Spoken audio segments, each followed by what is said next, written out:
नमस्कार।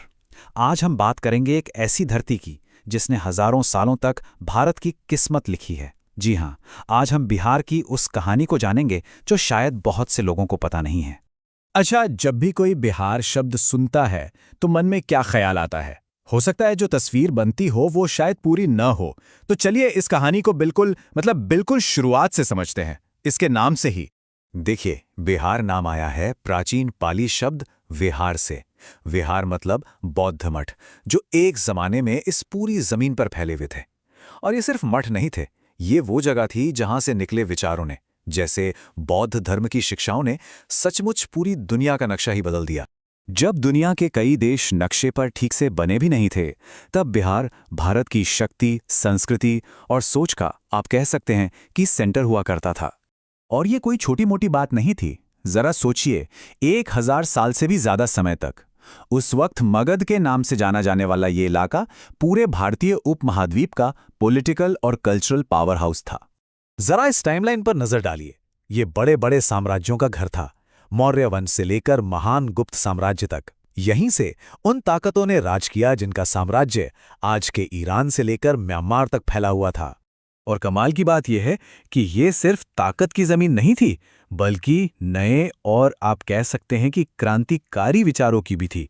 दुनिया का पहला गणराज्य यानी रिपब्लिक वैशाली में यहीं बना था, और नालंदा और विक्रमशिला जैसे महान विश्वविद्यालय जिन्होंने पूरे एशिया से ज्ञान के प्यासों को अपनी ओर खींचा, वो भी यहीं थे।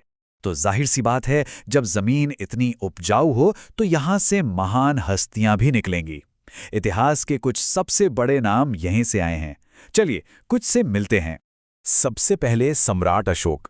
पाटलिपुत्र में जन्मे अशोक ने न सिर्फ भारत के सबसे बड़े साम्राज्य पर राज किया, बल्कि उनके शांति और धम्म के संदेश ने पूरे एशिया की सोच को एक नई दिशा दी। फिर आते हैं महान गणितज्ञ और खगोल शास्त्री आर्यभट्ट।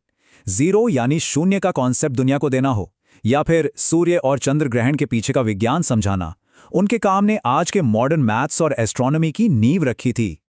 और इन्हें कौन भूल सकता है भला, राजनीतिक रणनीतिकार चाणक्य। उन्होंने यहीं पर अर्थशास्त्र जैसा ग्रंथ लिखा, जो शासन कला पर एक ऐसी किताब है जिसकी बातें आज भी उतनी ही रेलेवेंट हैं। इसी ज्ञान से तो उन्होंने पहले मौर्य सम्राट का मार्गदर्शन किया था। और अगर हम आधुनिक युग की बात करें तो एक प्रमुख स्वतंत्रता सेनानी और आजाद भारत के पहले राष्ट्रपति डॉक्टर राजेंद्र प्रसाद भी बिहार की ही देन थे।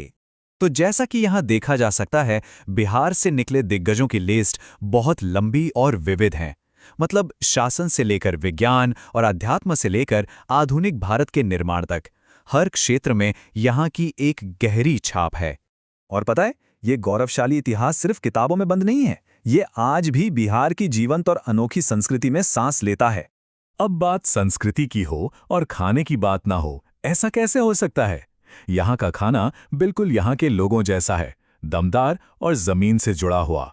चाहे वो लिट्टी चोखा जैसा आइकॉनिक व्यंजन हो या फिर सत्तू जैसा वर्सेटाइल सुपर फूड, यहाँ का स्वाद बिल्कुल अनोखा है।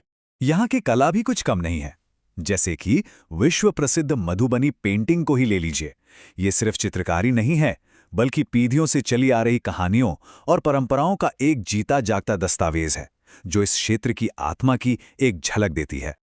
और फिर आता है यहाँ का सबसे बड़ा पर्व, छठ पूजा। ये सिर्फ एक त्योहार नहीं, बल्कि जीवन, प्रकृति और सूर्य के प्रति आभार जताने का एक बहुत ही गहरा और प्राचीन उत्सव है। ये दिखाता है कि यहाँ के लोगों का अपनी जड़ों और पर्यावरण से कितना गहरा नाता है। तो ये तो हुई इतिहास और संस्कृति की बात। अब चलिए देखते हैं कि ये प्राचीन भूमि अपने भविष्य को कैसे आकार दे रही है। जानते हैं बिहार की सबसे बड़ी ताकत क्या है? इसकी युवा आबादी। यहाँ 58% लोग 25 साल से कम उम्र के हैं। ये सिर्फ एक आंकड़ा नहीं है, ये इनोवेशन, ऊर्जा और विकास की अपार संभावनाओं का एक स्रोत है। और भविष्य की इस कहानी में पटना का बिहार संग्रहालय जैसी संस्थाएं एक बहुत अहम भूमिका निभा रही हैं। ये सिर्फ अतीत को सहेज नहीं रहीं, बल्कि उसे एक नए और आधुनिक अंदाज में फिर से रच रही हैं। यहाँ पुरानी कलाकृतियों को वर्चुअल रियलिटी जैसी टेक्नोलॉजी के जरिए जीवंत किया जाता है और यह एक बेहतरीन प्रतीक है एक ऐसे राज्य का जो अपनी गहरी जड़ों का सम्मान भी करता है और भविष्य को पूरे दिल से गले भी लगा रहा है। तो प्राचीन विरासत और आधुनिक आकांक्षाओं का ये संगम बिहार को एक बहुत ही दिलचस्प मोड़ पर ले आया है। अब सवाल ये है कि दुनिया के पहले गणराज्य से लेकर भविष्य के विजनरीज तक की इस भूमि का यानी बिहार की कहानी का अगला अध्याय क्या होगा।